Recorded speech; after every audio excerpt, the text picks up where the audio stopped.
What's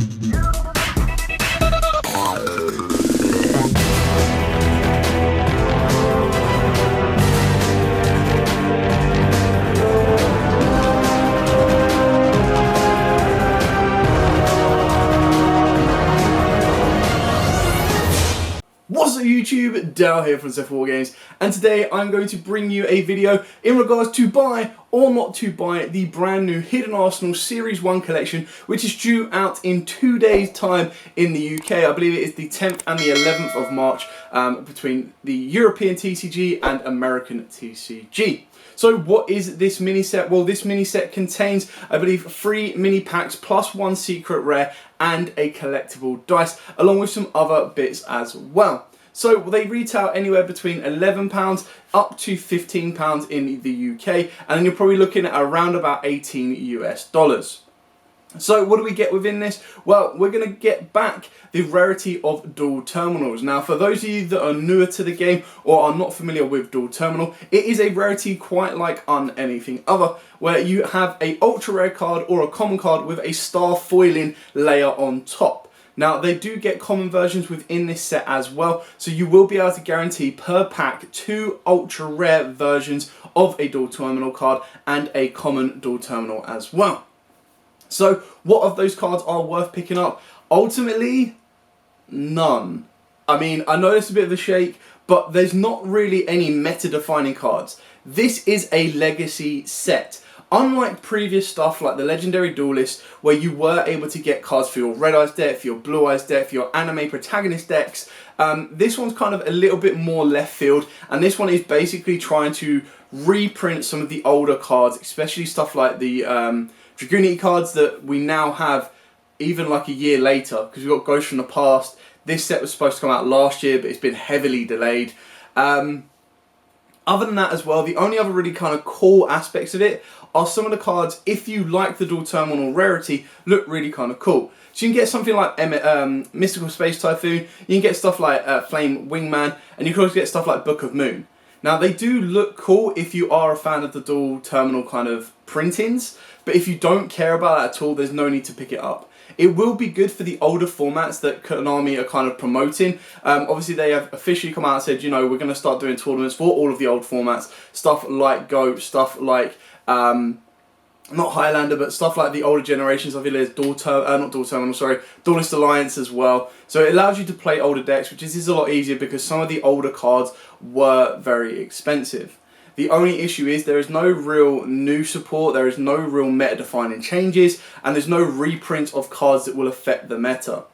You do get promo cards which introduce us to new cards, but the new cards that have been introduced to us are something like the Armed Dragon Drill Hand, which is okay for an Armed Dragon deck, but it's not really going to be meta-defining, it's not really going to absolutely break the game. So it really does make you be a specific kind of player or a specific kind of person to go and pick this set up. You're either going to pick up 1 or 2 for nostalgia, or you're going to be picking up 1 or 2 for the general kind of senses of being able to open a set.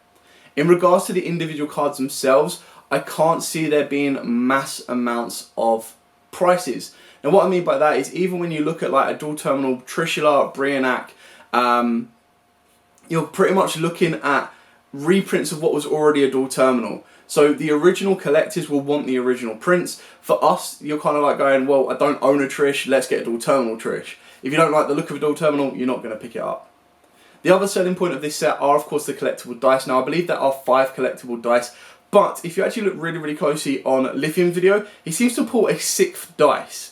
Now, I don't know, because he didn't go through them, I don't know if that was a misprint of a dice, or whether that is like an exclusive hard-to-get dice. It has changed here in the UK, so previously with the European reveals for this set, you were able to see exactly what dice was in the box, and very cleverly Konami have now changed that so you cannot tell exactly what dice you're going to get. It's hidden by a bit of plastic, a bit of cardboard. You might be able to tilt it up and see it at the top, but that remains to be seen. I believe there is like a Alloy of Justica dice. It all kind of symbolises the different art types within the Hidden Arsenal set, which is kind of interesting to see as well. So if you do want to collect the dice again, you might look at buying 1 or 2 to get the dice, but I don't imagine they're going to be much expensive. In the past, we had the Kyber Corp dice, which was about £15. but because you could see what dice you were getting, you might as well just go around a local store, find the dice in the box, buy that box, and then you get the packs for free, in theory. The dice themselves are probably going to be about £2 to £3. You can probably pick up a set for like £10 if you're that desperate to get hold of them. And then, like I said, the dual terminal reprints themselves, there is a cool one in Skill Drain, which is really, really good considering it was sitting like £20, £10 for like a rare. So that will probably be the chase card of the set. Hopefully it's not as heavily short printed as we might expect, because it would be cool to kind of get, if you do like the rarities again, playsets of certain things like that. Myself, I would quite like a Hero Flame Wingman, I would quite like MST, I was quite like Skill Drain, and I would also quite like Book of Moon. And I know there's a couple of other little cards in there that will be really cool for a GOAT deck, but that is pretty much it. And when you're saying to me, well, you do get 6 dual terminals per box, is it worth doing? Well, to me, I'm going to go buy 1 if not 2 to open up for the channel and to support my local store. But then off the back of that as well, you kind of need to question, well, how heavy do you go into it? If the singles are going to start coming out at like £3 per card, then when you put it that way, you can pretty much pick up, for the same price you're going to pick up the box itself, you can probably pick up all of the singles that you need, or at least 5 of the singles you need, if not 6 for the same price. And at least that way you guarantee the dual terminals you're going to get. If you're not interested in the commons or the common dual terminal cards as well, that's the real kind of drawback for it. The promos themselves as well, I don't see them being mass money because they're not like the previous ones where there was stuff like the Galaxy Dragon for the Galaxy art type and then there was the Blue Eyes Dragon for the Blue Eyes art type.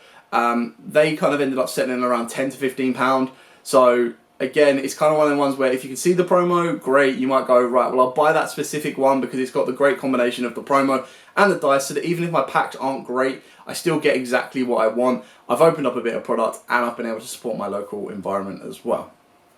So that's ultimately it. The set itself is a bit nostalgic. It doesn't have the modernized draw that you need. I feel that Skill Drain is the only modernized card that's basically a reason for Konami to have unlimited it on the ban list. I think when you see this now, you kind of go, ah, right, okay. They didn't bring Skill Drain back because of anything else. They brought it back because they needed a sell point of Hidden Arsenal because Hidden Arsenal was delayed for so long.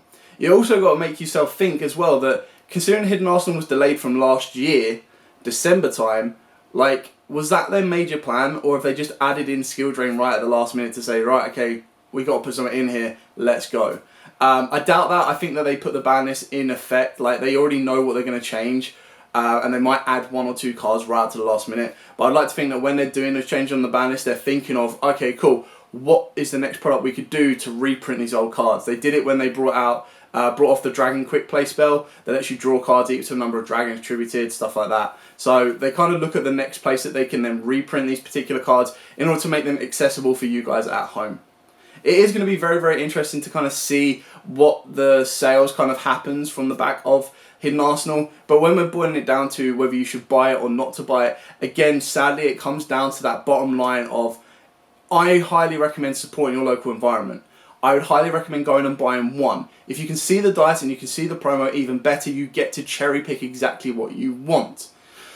That being said, I wouldn't go out of my way to go and buy a full case of this stuff. I do not feel that there is value in quantity. And even if you're trying to make money off the back of it, it's going to be very, very difficult. If you're trying to get a load of the cards in it, I still feel that you'd be saving more money by buying them singly, because there will be vendors out there will be stores out there that will buy bulk loads of this stuff and they will open it up, such as Tier 0 Games, and you can also use a discount code to get a little bit more extra money off as well. So if you're looking for very specific cards, then you go and do that. But the kind of way I see it is, I'm going to go to my locals, I'm going to support them, I'm going to buy 2, if not 1, open them up, and whatever dice and whatever cards I do not get, I will then go and order online, and ultimately I would have saved a decent amount of money, because those cards are not going to be there to meta define or change my decks. They're only going to be nice either rarity upgrades.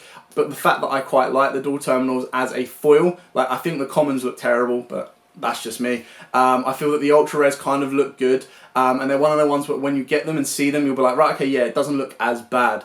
Like I said, it is basically an ultra rare card with an additional star foiling on top. So they do look kind of cool, they do look kind of unique as well, especially with few of them in the game today, and the majority of the ones that we had previously being used as collections rather than actually being played as cards. This is kind of nice to see those come around again. It would have been nice to see some more modernized cards, so like rather than MST, if we could have got Twin Twisters or Cosmic Cyclones, I know it kind of counteracts what Hidden Arsenal is doing, but just cards like that might have made someone else go, oh, okay, they've got a meta card that, or they've got a card that I constantly put in my side deck that I'm going to go for. And when you're rating MST, Twin Twister, and Cosmic Cyclone, that's pretty much the order you put them in when you're putting them into your side deck. So very, very rare on that one. Like I said, Skill Drain is the chase card, so keep your eyes on that. That one might actually hit the £15 mark and might be the card that you pull to maintain your value back out of the set itself, and everything else is a bonus. Anyway, I hope this has been informative. I hope this kind of gives you an idea of what you want to be looking for in Hidden Arsenal Series 1 collection. It does kind of assume that there will be more Hidden Arsenal collections coming out in the future. Hopefully this is one that Konami will learn from and kind of go, right, okay, it was good, but it can be better. Anyway, thanks so much for watching. As absolutely always, guys, stay safe, and of course, happy dueling.